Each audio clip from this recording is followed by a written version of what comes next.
திருச்சிற்றம்பலம். நேசம் நிறைந்த உள்ளத்தாள் நீளம் நிறைந்த மணிகண்டத்து ஈசனடியார் பெருமையினை எல்லா உயிரும் தொலையெடுத்து தேசம் உய்ய திருத்தொண்ட தொகை மண்மணித்த திருவாளன் வாசமலர் மென்கலல் வணங்க வந்த பிறப்பை வணங்குவாம். தில்லைவாழ் அந்தனரை முதலாக சீர்படைத்த தொல்லையதாம் திருத்தொண்டர் தொகையடியார் பதம் போற்றி ஒல்லையவர் புராணக்கதை உலகறிய விரித்துரைத்த செல்வமளி குன்றத்தூர் செக்கிலார் அடி போற்றி. திருச்சிற்றம்பலம். எல்லாம் வல்ல அங்கேற்கண்ணி உடனாகிய அளவாய் சொக்குநாத பெருமானுடைய பற்ற தனிப்பெரும் கருணையினாலும் நமது சமயக்குறவர்கள் சந்தானக்குறவர்கள் திருமுறை ஆசிரியர்கள் 63 நாயன்மார்களுடைய குருவர்களாலும் இன்றைய தினம் கண்ணப்ப நாயனாருடைய குருபூசை திருநாள். இந்த நல்ல நாளிலே பேசாத நாளெல்லாம் பிறவா நாளை என்பது அப்பர் பெருமானுடைய அருள்வாக்கு. அந்த வகையிலே ஆண்டவனுடைய பெருமையையும் அடியார்களுடைய பெருமையையும் பேசுவதுதான் நமக்கு பிறந்த நாள்,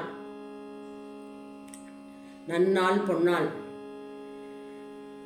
அந்த கண்ணப்ப நாயனாரை பற்றி பேசுவதற்கு மிகப்பெரிய ஒரு நடுக்கமாக இருக்கு. நடுக்கத்தை கெடுப்பது நமச்சிவாயவே அப்படின்னு சொல்லிட்டு தான் பேசணும் போல இருக்கு. ஏன்னா அவருடைய வரலாறு சாதாரணமாக நம்ம பேசிட முடியாது, சொல்லிட முடியாது. எல்லாரும் கண்ணப்ப நாயனாரத்தை விவாத பொருளாக எடுத்து பேசுகிறாங்க.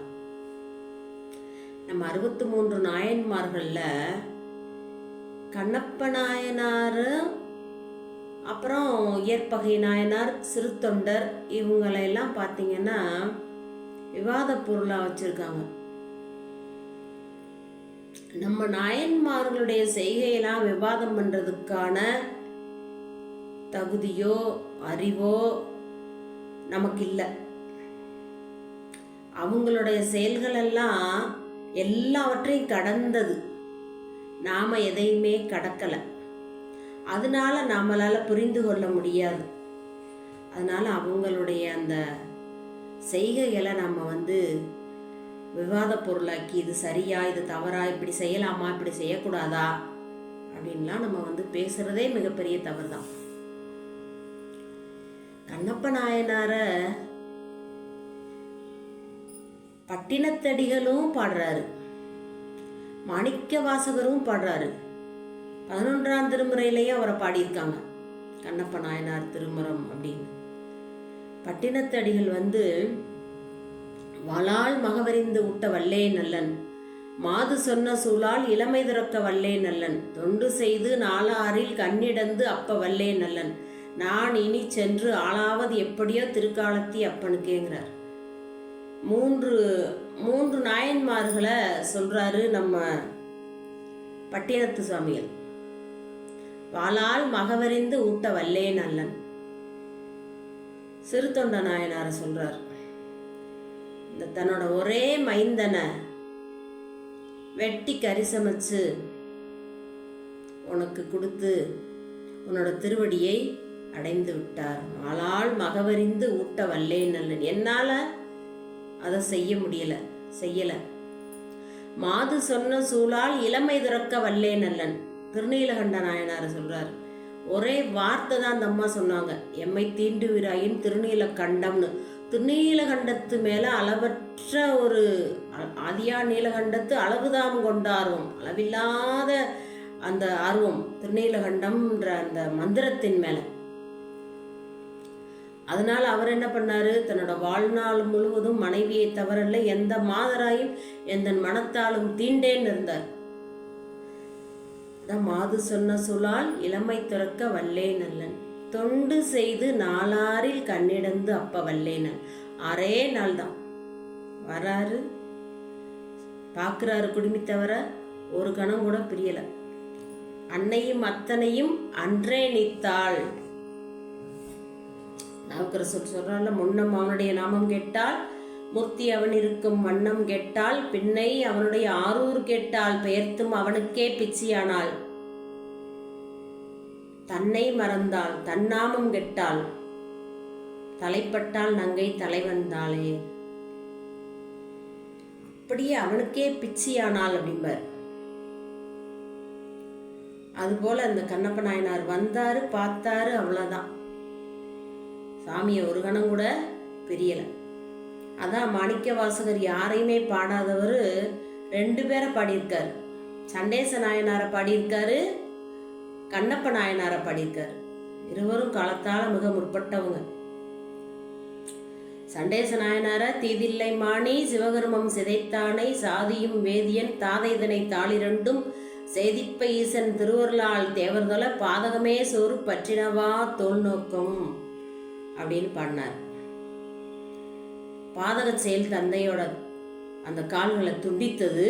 ஆனா அதுக்கு பெருமான் என்ன கொடுத்தாரு? சோறு, முத்தி. சோறுனா முத்தி, பதமுத்தி, முத்தி கொடுத்துருக்காரு. சண்டேச பதம் கொடுத்து வழிபாட்டோட பலனை கொடுப்பதற்காக அவரை திருக்கோயில்ல வழிபடாம நம்ம வர முடியாது. அந்த பதவி கொடுத்துருக்காரு. நான் தான் உனக்கு அப்பா இனிமேல் அப்படின்னு சொல்லி. ஏன்னா தந்தையை வெட்டிட்டாரு. சிவபூசைக்கு இடையூறு செய்து அந்த பால் குடங்களை காலால் எட்டி உதச்சதால. அப்புறம் யாரை பாடியிருக்காரு? மாணிக்கவாசர் கண்ணப்ப நாயனாரை பாடியிருக்காரு. ஒரு பாடல் இல்ல, 2 பாடல் பாடியிருக்காரு. பொருள் பற்றி செய்கின்ற பூசனைகள் போல் விளங்க செருப்புற்று சீரடி வாய்க்கலசம் ஊனமுதம் விருப்புற்று வேடனார் சேடரிய மைக்குளிர்ந்தங்கு அருள் பெற்று நின்றவா தோநோக்கம் ஆடாமோ. பொருள் பற்றி செய்கின்ற பூசனைகள், இந்த பொருள்களை எல்லாம் வைத்து கொண்டு, திரவிய பொருள்கள்லாம் வைத்து பூசனை பண்ணுவோம் ஆகம விதிப்படி. அப்படி பண்ணவதான் சிவகோசரியார். பொருள் பற்றி செய்கின்ற பூசனைகள் போல் விளங்க செருப்புற்று சீரடி வாய்க்கலசம் ஊனமுதம். அந்த செருப்பு காலை எடுத்து கொண்டு போய் சாமியோட திருமேனி மேல வச்சார். எதுக்காக வச்சாரு? அடுத்த கண்ணை எடுக்க போறாரு. இந்த கண்ணு எங்க இருக்குன்னு தெரியணுமா இல்லையா? அடுத்த கண்ணை எடுத்து வைக்கிறதுக்காக, அதுக்காக எடுத்து வச்சார் செருப்பு காலை எடுத்து. செருப்புற்று சீரடி, சீரடி அப்படின்றார். வாய்க்கலசம், கலசம் நம்ம கரக நீர் வச்சுக்கோம்ல, கலசம் வேள்வி செய்து கலசங்கள், அந்த வேள்வியோட மந்திரங்கள்லாம் கலசத்துல இருக்கும். அந்த நீரை தான் நம்ம கலச நீரை நம்ம சாமிக்கு விடுவோம் இறுதியா வேள்வியோட நிறைய ஆகுதியில. அது போல சொல்றாரு வாய்க்கலசம் ஊன் அமுதம்.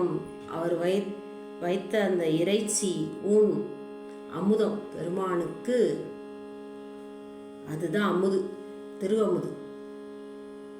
அதான் சொல்றார், பொருள் பற்றி செய்கின்ற பூசனைகள் போல் விளங்க செருப்புற்ற சீரடி வாய்க்கலசம் ஊன் அமுதம். நம்ம என்ன பண்ணுவோம்? சாமிய எழுந்தருள பண்ணுவோம், திருமஞ்சன் ஆட்டுவோம், அமுது கொடுப்போம். அது எல்லாமே பண்ணாரு கண்ணப்ப நாயனார். அததான் பாடல்ல சொல்றார். பொருள் பற்றி செய்கின்ற பூசனைகள் போல் விளங்க செருப்புற்ற சீரடி வாய்க்கலசம் ஊன் அமுதம் விருப்புற்று வேடனார் சேடரிய மெய்க்குளிர்ந்தங்கு அருள் பெற்று நின்றவா தோநோக்கம் ஆடாமோ.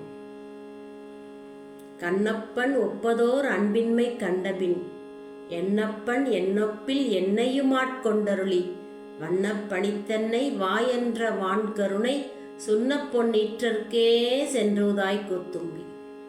கண்ணப்பனை மாதிரி என்னால் அன்பு செலுத்த முடியாது. சொல்றவர் யாரு? மாணிக்க வாசகர். சொல்றவர் யாரு? பட்டினத்தார். கண்ணப்பனை மாதிரி எங்களால் அன்பு செலுத்த முடியாதுப்பா. அப்படி இருந்தும் நீ எங்களையும் உன்னோட பெரும் கருணையினால ஆட்கொண்ட, அது உன்னோட பெரும் கருணையை காட்டுது. ஆனா எங்களால கண்ணப்ப நாயனார் மாதிரி அன்பு செலுத்த முடியாதுன்னு சொல்றவங்க, அவர் ஒரு வார்த்தைக்கு துறவியாயி எல்லாத்தையும் விட்டுட்டு போனவர். இவரு பெரிய முதலமைச்சர், பெரிய பதவியில் இருந்தவர். பெருமானை பார்த்தாரு, உபதேசம் பெற்றாரு. அதோட நானார் என் உள்ளம்மார் ஞானங்களார் என்னை யார் அறிவார்ன்ட்டார்ப்பா. என்னை நான் என்பது அறியேன், பகல் இரவாவதும் அறியேன் இருக்க. இப்பேற்பட்டவங்க இரு பெருமக்களும் கண்ணப்ப நாயனார் மாதிரி எங்களால் அன்பு செலுத்த முடியலையேன்றான். அப்ப எவ்வளவு அன்பு! அன்பு தான் வழிபாட்டுக்கு மிக முக்கியம். சிவபூசைய 2 மணி நேரம் 3 மணி நேரம் பண்ணாலும் சரி, நீங்க 3 நிமிடத்துல பண்ணாலும் சரி, அதை எப்படி பண்றீங்க, அன்போட பண்றீங்களாங்கிறது தான் முக்கியம். அதான் கண்ணப்ப நாயனோட வரலாறு நமக்கு சொல்லுது. அன்போட நீங்க பண்றீங்களா பெருமானுக்கு, அதுதான். எவ்வளோ நேரம் பண்ணாலும் அதை பத்தி பிரச்சனை கிடையாது. நான் தனக்கு அன்பின்மை நானும் தானும் அறிவோம், தான் என்னை ஆட்கொண்டது எல்லாரும் தாம் அறிவாருங்கிறார். நான் உன் மேல எவ்வளவு அன்பு வச்சிருக்கேங்கிறது யாருக்கு தெரியும்? உனக்கும் எனக்கும் மட்டும்தான் தெரியும், வேற யாருக்கும் தெரியாது. அவங்களுக்கெல்லாம் என்ன பைத்தியம், சிவ பைத்தியம் முடிச்சு அலைஞ்சிட்டு இருக்கு, திருவாசக பைத்தியம் அப்படின்னு சொல்லுவாங்க. வேற என்ன வேணாலும் சொல்லலாம், அதை பத்தி கவலை இல்லை.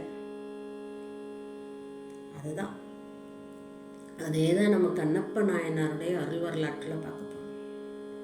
கண்ணப்ப நாயனார் அவதாரம் செய்வதற்கு தவம் செய்த ஊர், தலம், நாடு பார்த்தீங்கன்னா ஆந்திரா. அதுல பொத்தப்பி அப்படிங்கிற ஒரு நாடு. வேடர் குலம். அவர் அவதாரம் செய்வதற்கு புண்ணியம் செய்த குலம் வேடர் குலம். அவருடைய தந்தையாருடைய பெயர் நாகன், தாயாருடைய பெயர் தத்தை. இவங்க இருவரும் வேடர் குலத்துக்கு தலைமை. அதாவது ஒவ்வொரு குலத்துக்கும் ஒரு தலைமை, ஒரு ராஜா, ஒரு காட்டுக்கு ராஜா, அந்த மாதிரி இருப்பாங்கல்ல, அந்த மாதிரி ஒரு தலைமையில வேடர் குல அரசனாக இருக்காரு அந்த நாகன். அவருக்கு தத்தைங்கிற அந்த அம்மையாருக்கும் நீண்ட காலமா குழந்தை பாக்கியம் இல்லை. அப்ப அந்த முருகப்பெருமானோட அருளால தான் பிறக்கிறாரு கண்ணப்ப நாயனார். அவர் பிறந்த உடனே பாக்குறாரு நாகன். குழந்தை எடுத்து பார்த்தா தின்னுன்னு இருந்தாராம். அதனாலதான் தின்னனார்னு பேர் வச்சாராம். தின்னனார், தின்னுன்னு இருந்ததுனால. கண்ணப்ப நாயனார பெறுவதற்கு என்ன தவம் பண்ணியிருக்கணும் அந்த நாகனும் தத்தையும். பொத்தப்பி நாட கண்ணப்பன் நாடுன்னு சொல்றாரு சேக்கிலார். கண்ணப்பன் நாடு, கண்ணப்பன் அவதாரம் செய்த நாடு, அதனால கண்ணப்பன் நாடு. பாண்டி நாட்டை நம்ம எல்லாம் என்ன சொல்லுவோம், சொக்கநாதர் பூமி. ஏன்னா சொக்கநாதர் மீனாட்சி அம்மையை திருமணம் பண்ணி ஆட்சி பண்ணதுனால நம்ம சொக்கநாதர் பூமின்னு சொல்லுவோம். மங்கையர்க்கரசியார் இருந்து தொண்டு செய்ததுனால மங்கையர்க்கரசியார் பூமி அப்படின்லாம் சொல்லுவோம். அதுபோல சேக்கிலார் என்ன சொல்றாருன்னா, இந்த நாடே கண்ணப்பன் நாடு அப்படிங்கிறார், பொத்தப்பி நாடு.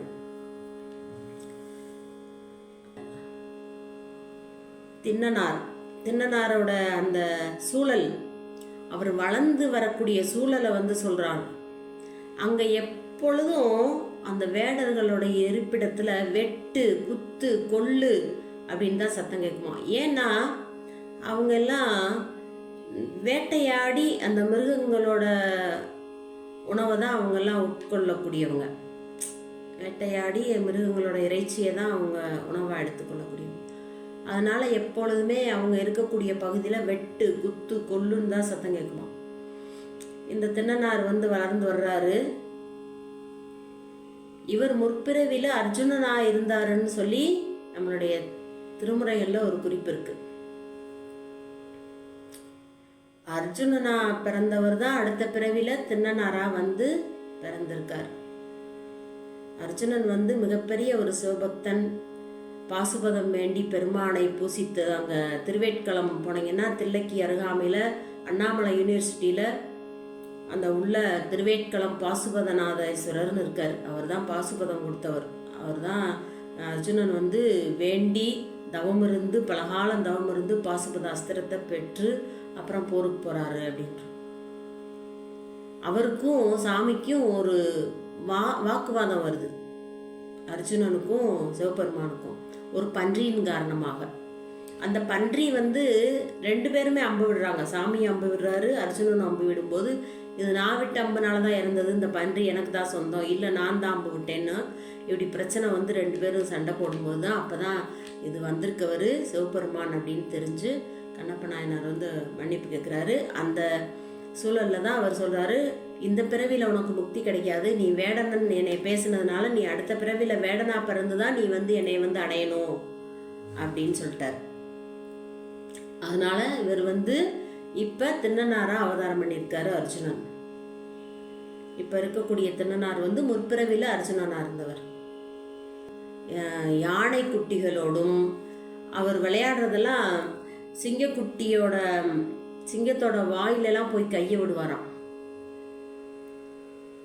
நாகன் போய் குழந்தைய சிங்கம் கடிச்சிருமே அப்படின்னு போய் தூக்கிட்டு வருவாராம். அந்த மாதிரி அவருடைய குழந்தைத்தனமான அந்த விளையாட்டுகள்லாம் ரொம்ப வளர்ந்து ஒரு காலை பருவம் எய்துறார். 16 வயது ஆகுது. அப்படி ஆகும் பொழுது நாகனுக்கு முதுமை வந்து விட்டது. அப்ப நாகன் என்ன நினைக்கிறாருன்னா, நம்மளுடைய இந்த பதவியை நம்மளுடைய மகனுக்கு கொடுத்துடணும், அவர் இருந்து இந்த பொறுப்பாக ஆட்சி செய்யணும் அப்படின்னு நினைக்கிறார். அப்ப என்ன பண்றாருன்னா, திண்ணனாருக்கு முடி சுட்டி வைக்கணும், அவரை கன்னி வேட்டைக்கு அனுப்பணும்னு சொல்லிட்டு அவருக்கு அலங்காரம்லாம் பண்ணி, கன்னி வேட்டைனா முதல்ல போற வேட்டை.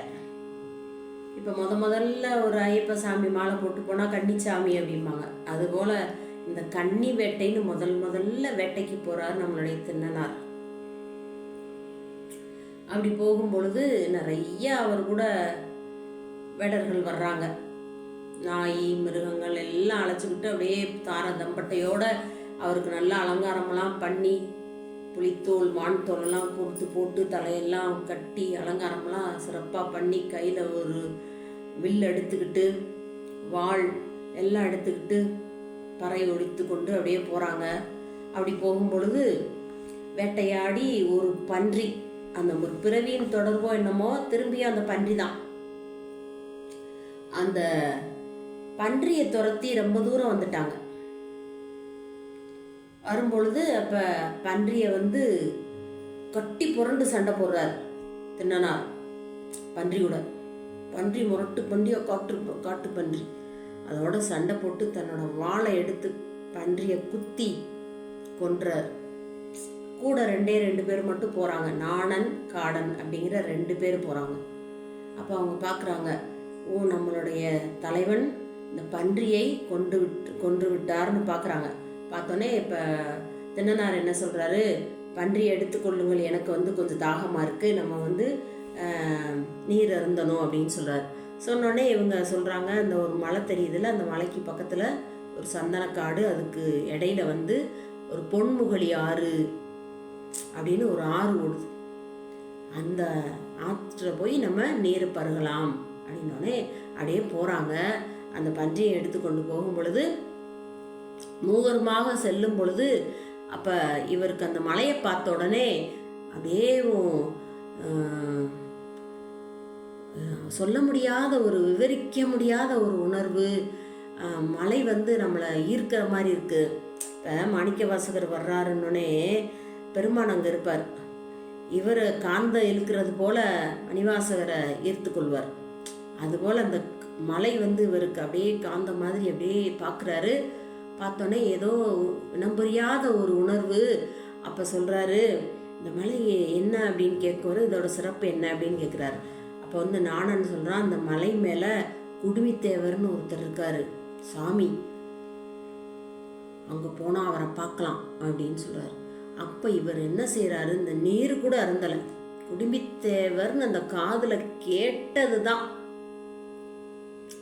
கேட்ட உடனே என்ன ஆனார்னா, குடுமித்தேவரை நம்ம பார்க்கணும் என்று சொல்லி அப்படியே போறார். மலை மேலே ஏறி போகும்போது காடனை பன்றி இறைச்சிய பக்குவப்படுத்த சொல்லிட்டு நாணன் கூட போறான். நாணனும் திண்ணனாரும் போறாங்க மலை மேல, குடுமித்தேவரை பார்க்கறதுக்கு போறாங்க. அப்போ குடுமித்தேவரை போய் பார்க்குறாங்க. அப்படி போகும்போது மலை ஏறி போகும்போது போக போக போக போக இந்த நம்மளுக்கு தத்துவங்கள் 36 தத்துவங்கள் நமக்கு இருக்கு. சைவ சித்தாந்தம் 36 தத்துவங்களை கடந்தாதான் இறைவனை அடைய முடியும் அப்படின்னு சொல்லுது. தத்துவங்களை கடந்து அப்படியே காளத்தி மலையில் ஏறி போகிறார் தென்னனார். அப்படி போகும் பொழுது நெருங்க நெருங்க நெருங்க நெருங்க அவர் அறியாம இனம் புரியாத ஒரு விதிர்ப்பு, மைதான் நரும்பி விதிர்த்து அப்படிம்பார் மாணிக்க வாசகர். அந்த மாதிரி ஒரு காந்தம் இருப்பது போல் அப்படியே எர்த்து எண்ணெய் ஆட்கொண்ட எந்தை பெருமானே அப்படின்னது போல் அப்படியே இருக்கிறார். போகிறாரு, காளத்தியப்பரை பார்க்குறார். ஐயோ, பெருமான் தனியாக இருக்கிறாரே, இந்த கானகத்தில் பொல்லாத விலங்குகள்லாம், புலி, சிங்கம், கரடி, யானை, இப்படி விலங்குகள்லாம் இருக்கே, பெருமானுக்கு அவைகளால் தீங்கு வருமே என்று நினைத்து தனியாக இருக்காரே பெருமான் ஓடி சென்று பெருமானை கட்டி தழுவி உச்சி மோந்து கண்ணீர் சொரிகிறார். கன்றை பிரிந்த ஆ போல, கற்றாவின் மனம் போல அப்படின்னு மாணிக்கவாசகர் சொன்னது போல அப்படியே பெருமானை கட்டி தழுவி உச்சி மோந்து கண்ணீர் பெருக்கிறார். அவ்வளோ அன்பு, எல்லாத்தையும் மறந்தார், தன்னை மறந்தார், தன் நாமம் கெட்டார். அப்போ இந்த காட்சியெல்லாம் நாணன் பார்க்குறான். வேட்டையாட வந்தமே, நம்மளுடைய தலைவன் இப்படி நிலையில் இருக்காரே அப்படின்னு பார்க்குறான். அப்போ இவர் என்ன பண்ணுறாரு அப்படின்னா, இந்த காட்சியை பார்க்குறார். சாமிக்கு யாரோ நீர் விட்டு அபிஷேகம் பண்ணியிருக்காங்க, அதுபோல் மலர்லாம் வைத்து பூசை பண்ணியிருக்காங்க, பக்கத்தில் திருவமுது வைத்திருக்காங்க. அப்போ இதை என்னன்னு கேட்குறார். கேட்டோடனே இப்போ நானன்னு சொல்கிறான், நானும் உன்னுடைய தந்தையாரும் முன்பு ஒரு சமயம் இங்கே வேட்டைக்கு வரும்போது பார்த்தோம். ஒரு அந்தனர் குளிர்ந்த நீரால் சாமியை நீராட்டினார், அப்புறம் மலர்கள்லாம் சூட்டினார், அதுக்கப்புறம் திருவமுது செய்யுமாறு சொன்னார், அன்பான மொழிகளை சாமிக்கிட்ட பேசினார் அப்படின்னு.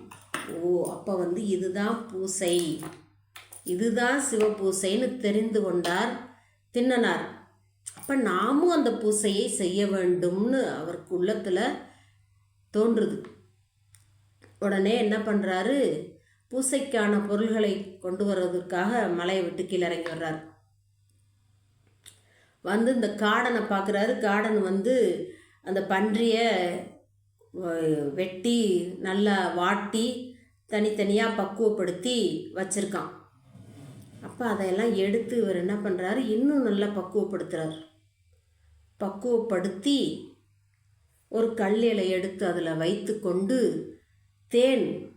தேனை பிழிந்து பல்ல அதுக்கி பார்க்குறார்.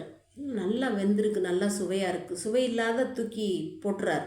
சுவையானதை மட்டும் எடுத்து வைத்து கொண்டு அவருக்கு காதில் போய் பூசணைனா நீர் விடணும், மலர் சொரியணும், சாமிக்கு அமுது வைக்கணும், நல்ல மொழிகள் பேசணும். இது நாளும் அவருக்கு நல்லா பதிந்துருச்சு. இப்படி தான் பூசை இருக்கும், சிவபூசைன்றது அவருக்கு தெரிந்து கொண்டார். அப்போ அந்த அமுது வைத்து கொண்டார். இப்போ அபிஷேகத்துக்கு நீர் வேணுமே, அதுதான் தன்னோட வாயினால் பொன்முகலி ஆற்று நீரை எடுத்துக்கிட்டார். அதான் வாய்க்கலசம் ஊன் அமுதம், கலச நீர், அது கரக நீர் சொல்கிறார் மாணிக்க வாசகர். எடுத்துக்கொண்டார். காட்டு மலர்களெல்லாம் எடுத்து தன்னோட உச்சியில் கட்டி வச்சுக்கிட்டார். வர்றாரு சாமிக்கு. முதல்ல திருமஞ்சனம், வாயில் இருக்கக்கூடிய அந்த கலச நீரை உமிழ்றார். ரெண்டாவது பூசாத்தனம், சாமிக்கு போற்றிகள் அர்ச்சனைகள், தன்னோட குடுமியில் இருக்க அந்த மலர்களை அப்படியே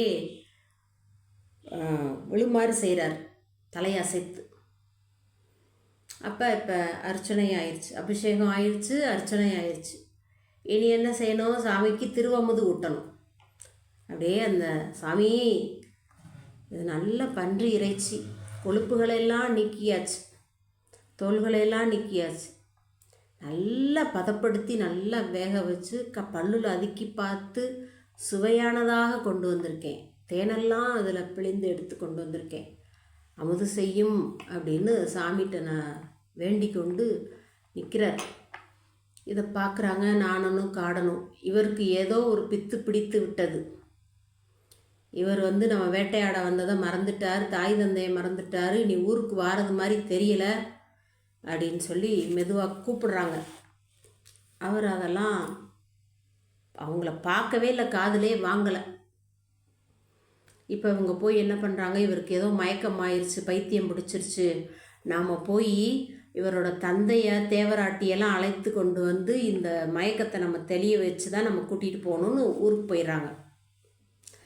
போய் அங்கே நாணன்கிட்ட சொல்லி அந்த தேவராட்டி நாணன் மற்ற பெரியவர்கள்லாம் வர்றாங்க இவரை அழைத்து கொண்டு செல்வதற்கு. அப்பா, நீ என்னோட குலத்துக்கு ஒரே பிள்ளை, இந்த வேடுவர் குல தலைவன், இப்போ எனக்கு வயது முதிர்ந்து விட்டது, நீ தான் இந்த அரசாட்சியை நடத்தணும் அப்படின்லாம் நாகன் எவ்வளவோ சொல்கிறார். அதையெல்லாம் தின்னனார் காதிலே விழலை, செவிசாய்க்கவே இல்லை, பார்க்கவே இல்லை, நிமிந்தே பார்க்கல யாரையுமே. அவருக்கு ஒரே சிந்தனை, காலத்தியப்பருக்கு குடும்பத்தேவருக்கு திருமஞ்சனம் செய்யணும், அவருக்கு அர்ச்சனை செய்யணும், மலர்களை தூவி, அப்புறம் உண்ணுவதற்கு நல்ல கரியமுது இறைச்சி கொடுக்கணும், நல்ல மொழிகளை பேசணும், அவர் கூடயே இருக்கணும். இதுதான் அவருக்கு சிந்தையில் நிற்கிது. மற்ற எதுவும் அவருக்கு நினைவிலே இல்லை. அப்போ அந்த நாணன் பார்த்துட்டு இனி வருவதற்கான வாய்ப்பு இல்லை அப்படின்னு தெரிந்து கொண்டார். தெரிந்து கொண்டு எல்லாம் அவங்க இருப்பிடத்துக்கு சென்று விடுகின்றார்கள். இப்போ இவர் என்ன பண்ணுறாரு, தினமும் இந்த நிகழ்ச்சி நடக்குது. பூசனை, சாமிக்கு சிவபூசை.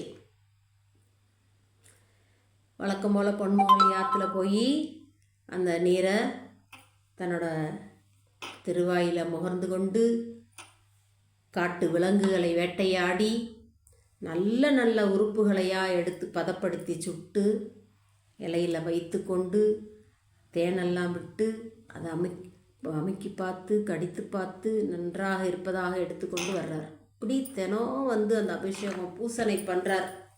சிவபூசை தான் உய்வடைவதற்கு ஒரே வழின்னு நம்ம பெரிய புராணத்தில் பார்க்குறோம். சண்டேச நாயனார் பூசை, முதல்ல காமாட்சி அம்மை மணலில் சிவலிங்கம் அமைத்து பூசை பண்ணுறான். அதுபோல் மயிலாப்பூரில் மயில் வடிவாக கற்பகாம்பாள் பூஜை பண்ணுறான். இப்படி நம்ம அம்பாள் தான் பூஜையே, சிவபூஜையே. அதிலிருந்து தான் நமக்கு பூசை சிவபூசை தான் உய்வடைவதற்கு ஒரே வழி அப்படின்னு நம்ம வேதம், ஆகமம், நம்மளுடைய திருமுறைகள், நம்மளுடைய நாயன்மார்கள் வரலாறுலாம் அதான் நமக்கு சொல்லுது. அப்போ என்ன பண்ணுறாரு, பூசனையை 5 நாள் பண்ணிட்டார். இப்போ இதுக்கிடையில் சிவகோசரியார்னு ஒரு அந்தனர், அவர் தினசரி ஆகம முறைப்படி பூசை பண்ணுறார். எப்படி பூசை பண்ணணுமோ அதுபடி பண்ணுறார். அவர் பார்க்கும் பொழுதெல்லாம் இந்த பன்றி இறைச்சி, பெருமான் மேலே அந்த செருப்பு வைத்த அந்த தடம், அந்த பூ, இந்த எலும்புகள் இதெல்லாமே பார்க்குறார். ரொம்ப மனம் வருந்துறார். பெருமானே, இந்த அனுசித்தத்தை யார் பண்ணது, இந்த செயல் யார், இதை எப்படி நீ பொறுத்து கொண்டிருக்க பெருமானே அப்படின்னு ரொம்ப வருந்துறார். தினம் வருந்தி அதெல்லாம் நீக்கிட்டு திரும்ப பொன்முகலி ஆற்றுல போய் குளிச்சுட்டு திரும்ப அந்த பரிகாரமெல்லாம் செய்து அப்புறம் வழிபாடுகளை பூசணையை செய்துட்டு இப்படி போகிறார். மனம் வருந்தி தினம் போகிறார். அப்போ பெருமான் போய் சொல்கிறாரு கனவுல, நீ நாளைக்கு மிகவும் முன்னதாகவே உன்னுடைய பூசணையை முடித்து கொண்டு நீ யார் செய்கிறாங்க என்ன செய்கிறாங்கன்னு ஒளிந்திருந்து பாருன்னு சொல்லிட்டார். இப்போ சிவகோசரியார் என்ன பண்ணுறாருன்னா, மறுநாள் அதிகாலையில் எழுந்து தன்னோட பூசணையை மிக விரைவாக முடித்து கொண்டு ஒரு மரத்துக்கு பின்னாடி ஒளிந்திருந்து என்ன நடக்குதுன்னு, ஏன்னா சாமி சொல்லியிருக்காரு என்ன நடக்குதுன்னு நீ பாருன்னு சொல்லிட்டார். ஒளிந்திருந்து பார்க்குறார். வழக்கம் போல் இவர் வேட்டையாடி இறைச்சியை எடுத்துக்கொண்டு வாயில் கலச நீர் எடுத்துக்கொண்டு காட்டு மலர்களை உச்சியில் வைத்து கொண்டு அப்படியே வர்றார் சாமியை. அப்படி வரும்பொழுது அவருக்கு தீய சகுனங்கள்லாம் ஏற்படுது. அதை நினச்சி ரொம்ப வருந்தார். ஏதோ சாமிக்கு ஒரு தீங்கு நேரப்போதோ, சகுனம் சரியில்லையே அப்படின்னு சொல்லிட்டு வர்றார். வந்து தூரத்தில் வந்து பார்க்கும் பொழுதே பெருமான் என்ன பண்ணுறாரு, ஒரு கண்ணில், வலது கண்ணில் குருதி ரத்தம் வடியுமாறு செய்கிறார். சிவகோசரியார் மரத்துக்கு பின்ன ஒளிந்திருந்து பார்த்து கொண்டிருக்கார். தூரத்திலே பார்த்துட்டார். பார்த்த உடனே கெட்டேன், பெருமானுக்கு ஏதோ தீங்கு நேர்ந்து விட்டது அப்படின்னு அந்த கொண்டு வந்த கலச நீர் சிந்தியது. வாயில் இருந்த நீர், மலர்கள் சிந்தியது, கையில் வைத்திருந்த அம்புது எல்லாம் சிந்தது.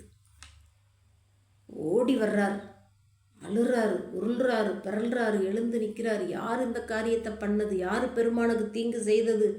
ஓடி ஓடி பார்க்குறாரு, யார் பண்ணது? இந்த வேடன் பண்ணானா, விலங்குகள் பண்ணுதா, யார் பண்ணது அப்படின்னு ஒன்றும் யாருமே கண்ணுக்கு தெரியலை. திரும்ப என்ன பண்ணுறாரு, என்ன பண்ணுறது அப்படின்னு, சரி ஏதாவது நம்ம பச்சளைகள் மூலிகைகளை கொண்டு வந்து நம்ம மருந்து போட்டு சரி பண்ணலாம் அப்படின்னு சொல்லிட்டு மலைகளில் கிடைக்கக்கூடிய மூலிகைகளை கொண்டு வந்து அதை சாறுகள்லாம் கசக்கி அப்படியே பிழிந்து விடுறார். நிற்கவே இல்லை. அவர் சிவகோசரியாருக்கு காட்டணும், உலகத்துக்கு இவரோட அன்பை காட்டணும், இவரோட பெருமை உலகறிய வேண்டும் அப்படின்றதுக்காக வரக்கூடிய குருதி, பெருமான் சோதிக்கக்கூடிய அந்த குருதி. அப்போ நிற்கலை. என்னொன்னே அப்போ என்ன பண்ணுறாரு, இவருக்கு ஒரு அவங்க வேடர்களுடைய ஒரு பழமொழி ஞாபகம் வருது. ஊனுக்கு ஊன் அப்படின்னு சொல்லி ஒரு பழமொழி. அப்போ இந்த கண்ணுக்கு நம்ம கண்ணை எடுத்து வச்சோம்னா சரியாயிரும் அப்படின்னு அவருக்கு ஒரு யோசனை தோணுது. அதை உடனே செயல்படுத்துகிறார். ஒரு நொடி கூட தாமதிக்கலை, யோசிக்கலை. அந்த பழமொழி ஞாபகத்துக்கு வந்த அடுத்த நிமிடமே கண்ணை எடுத்துட்டார். கண்ணை எடுத்துக்கொண்டு சாமியோட அந்த ரத்தம் வரக்கூடிய, குருதி வரக்கூடிய கண்ணில், ஒரு உதிரம் வரக்கூடிய கண்ணில் கொண்டு போய் வச்சார். வச்ச உடனே நின்றுச்சு குருதி. ரொம்ப ஆனந்த கூத்தாடுறார், தம்பி குதிக்கிறார், தோல்லெல்லாம் தட்டிக்கிறார். ஆஹா, பெருமானுக்கு சரி பண்ணிட்டேன் நான் அப்படின்னு சொல்லி ஒரே சந்தோஷமாக இருக்கார். அந்த சந்தோஷம் ஒரு கணம் கூட நீடிக்கலை. அடுத்து இடது கண்ணிலேருந்து உதிரம் வர ஆரம்பிச்சிருச்சு. அப்போ ஒரு நிமிடம் மயங்குறார். அப்புறம் தெளிந்துட்டார். ஓ பெருமானே, என்கிட்ட மருந்து இருக்குது, என்ன மருந்துன்னு நான் கண்டுபிடிச்சிட்டேன். இப்போ என்ன செய்கிறதுன்னு தெரியாமல் இருந்தோம். இப்போ கண்ணுக்கு கண்ணு வச்சோன்னா சரியாக போகுது இந்த புண்ணுன்னு கண்டுபிடிச்சாச்சு. இப்போ இன்னொரு கண்ணில் உதிரம் வருது, நமக்கு இன்னொரு கண் இருக்குது, அதனால் எந்த கவலையும் இல்லை, மருந்தை கண்டுபிடிச்சிட்டேன்னு சந்தோஷமா என்ன பண்ணார், யோசிக்கவே இல்லை. தன்னோட வில்லை எடுத்து இன்னொரு கண்ணையும் நோண்ட போகிறார். அப்போ இந்த இன்னொரு கண்ணை நம்ம எடுத்துட்டோம்னா ரெண்டு கண்ணுமே நமக்கு தெரியாமாயிரும். அப்போ எந்த இடத்துல நம்ம வைக்கிறதுன்னு நமக்கு தெரியாதேன்னு தன்னோட அந்த செருப்பணிந்த அந்த பாதத்தை எடுத்து அந்த பெருமானுடைய சிவலிங்க திருமேனி மேலே அந்த கண்ணுக்கு பக்கத்தில் வச்சுக்கிட்டார். கண்ணை நோண்ட போகிறார். இதுக்கு மேலே பெருமானால் தாங்க முடியுமா? பெரும் கருணையாளன், பெருங்கருணை பேராறு அவர். அடியார்களுக்கு ஒரு துன்பம்னா தாங்க முடியாது அவர்னால். மாணிக்கவாசகருக்கு அடிபட போகுதுன்னா அவர் அடி வாங்குறாரு மண் சுமந்து. சுந்தரமூர்த்தி நாயனாருக்காக 2 தடவை திருவாரூர் வீதிகளில் தூது போனவர். அடியாருக்கு ஒரு துன்பம்னா அதை பெருமானால் தாங்கி கொள்ள முடியாது. நெல்லு கண்ணப்ப நெல்லு. சிவலிங்க திருமேனியிலிருந்து ஒரு கரம் வெளிப்பட்டு அப்படியே தோன்றி அவரோட கையை பிடித்து கொண்டார். சிவகோசரியாரெலாம் இதை பார்த்துக்கிட்டு இருக்கார் இந்த காட்சியை. ஆகம விதிப்படி தினமும் முறைப்படி பூசனை பண்ணுறவர். பெருமானை இப்போ கண்ணப்ப நாயனார்னால தான் பார்க்க முடிஞ்சுது. நெல்லு கண்ணப்பன்னார் பேர் பாருங்க. நம்மளுடைய திருநாவுக்கரசருக்கு அவர் தான் பேர் வைப்பார். திருநாவுக்கரசு என்று உலகமெல்லாம் புகழ் பெற வேண்டும் உன்னுடைய பேர் அப்படின்வார்.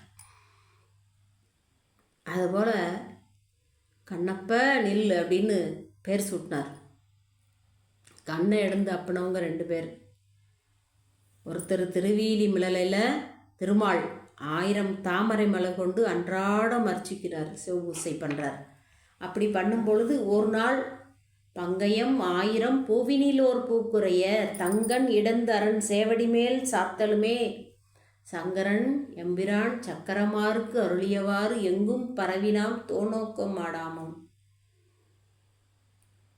1000 மலர்களில் ஒரு மலரை குறைய செய்துட்டார் சாமி. 999 மலர் சாத்தியாச்சு, ஒரு மலர் குறையுது. இப்போ என்ன பண்ணுறாரு? தாமரை கண்ணன், கண் தாமரை மலர் போல் இருக்கு. மலரை தேடவே இல்லை அவர். உடனே கண்ணை எடுத்து சாத்தி தன்னோட பூசையை நிறைவு செய்கிறார். சாமி மகிழ்ந்து அவருக்கு கண்ணன், தாமரை கண்ணன் பேர் கொடுத்து அவருக்கு சக்கரப்படை கொடுக்குறார், சக்கராயுதம். அது இன்னொரு பாட்டிலையும் சொல்லுவார், நலமுடைய நார்நந்தன் அயனமிடந்த அரணடிக்கீழ் அலராக இலாடி அருணினன்கான் சாளலோன் அப்படின்னு சொல்லி அந்த சக்கராயுதம் கொடுத்து அந்த இதை சொல்லுவார். அதுபோல் இந்த கண்ணப்ப நாயனாரும் கண்ணை கொடுத்தாரு. அவர் கண்ணப்பர் ஆயினார், இவர் கண்ணன் ஆயினார். 2 பேர் கண்ணை கொடுத்துருக்காங்க சாமிக்கு. இது சிவகோசிரியார் பார்க்குறார். நாமளும் பார்க்குறோம், கேட்குறோம். நம்மளுக்கு ஏதாச்சும் தோணுதான்னா ஒன்றுமே தோணலை. கண்ணப்ப நாயனாருக்கு 6 நாளில் முக்தி. பெருமான் கையை பிடித்து கொண்டார் அப்படியே. அதே போல் தான் சண்டேச நாயனாருடைய பூசைக்கும் அப்பா இடையூறு செய்யும் பொழுது பூசைக்கு வச்சுருந்த பால் குடத்தை எட்டி உதச்சிருவார் எச்சதத்தன். உடனே ஒரு கோல் எடுத்து எறிவார். அது மழுவாக மாறி 2 கால்களும் துள்ளி தாதையை தாளர வீசி சண்டிக்கு அண்டத்தொடுமுடனே பூதலத்தோறும் வணங்க பொற்கோயிலும் போனகமும் மருளி சோதி மணிமுடி தாமமும் நாமமும் தொண்டர்க்கு நாயகமும் பாதகத்துக்கே பரிசு வைத்தானுக்கே பல்லாண்டு கூறுது மேம்பர். பாதக செயல் தந்தையோட அந்த காலை வெட்டினது, ஆனால் அதுக்கு பரிசு கொடுக்குறாரு சாமி.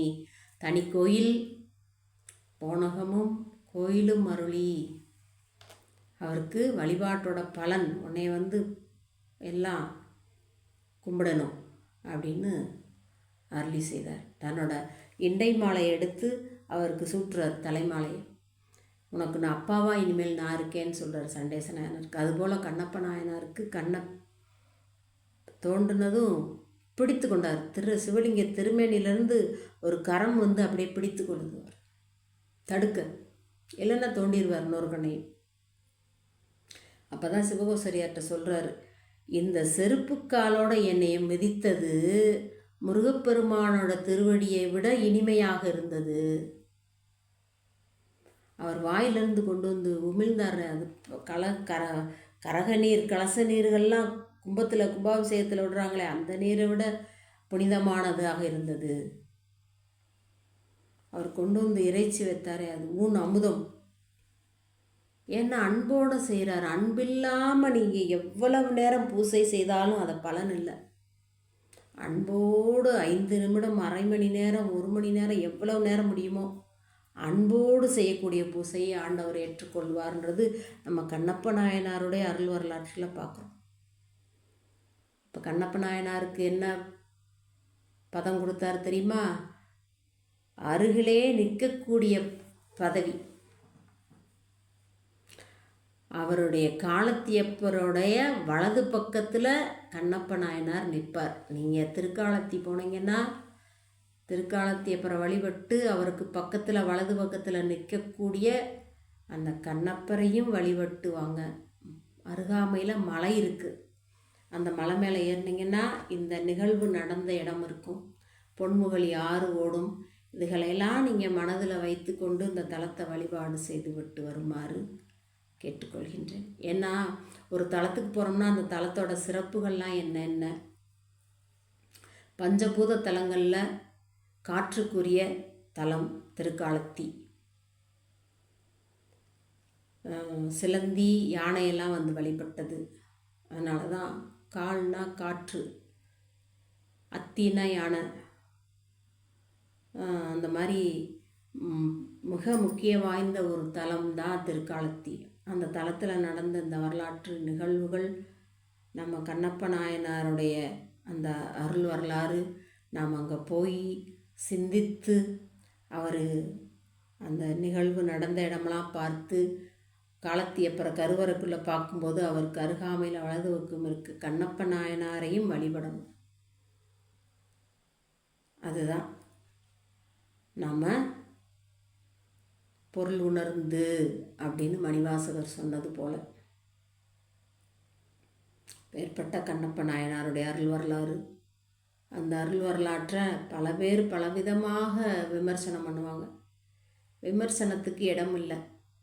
விமர்சனம் வந்து இது சரியா தவறா, இப்படி பண்ணலாமா, இப்படி, அதெல்லாம் நம்மளுக்கு ஏன்னா நம்மளால் முடியாத இன்னொருத்தர் செய்யும்போது நம்ம ஏற்றுக்க மாட்டோம். ஆனால் கண்ணப்ப நாயனாரால் முடியும், சிறு தொண்டரால் முடியும், இயற்பகை நாயனாரால் முடியும். ஏன்னா அவங்க எல்லாமே சிவம் கொடுத்தது சிவபெருமானுக்கும் சிவபெருமானுடைய அடியார்களுக்கும் உரியது. இது எமக்குரியது அல்ல. ஆசையர் மின்கள் ஈசனோடு ஆயினும் ஆசையர் மின்கள்னு வாழ்ந்தவங்க. அதனால் அவங்களால முடியும். அதனால் நம்ம இந்த விமர்சனங்களை வந்து நம்ம நாயன்மார்கள் மேலே வைக்கக்கூடாது. மற்றவங்க அப்படி கேட்டாலும் நம்ம வந்து சொல்லணும், அவங்க எல்லாத்தையும் கடந்தவங்க. நாம் எதையுமே கடக்காதனால நம்மளால் முடியலை. அதனால் நம்ம விமர்சனம் பண்ணி கொண்டு உட்காந்துருக்கோம். அதனால தான் நம்ம இறைவனை அடைவதற்கு இவ்வளவு நமக்கு தாமதம், இவ்வளவு பிறவிகள். அவங்க ஒரு நொடியில் எண்ணி 6 நாள் கண்ணப்ப நாயனாருக்கு. அதனால் அன்பு வலையில் விழுந்த வேடருடைய அருள் வரலாற்றை நாம் சிறப்பாக சிந்தித்தோம். அதற்கு துணை செய்த குருவர்களுக்கும் திருவர்களுக்கும் அடியார் பெருமக்களுக்கும் நன்றியையும் வணக்கத்தையும் கூறி நிறைவு செய்கின்றேன். திருச்சிற்றம்பலம்.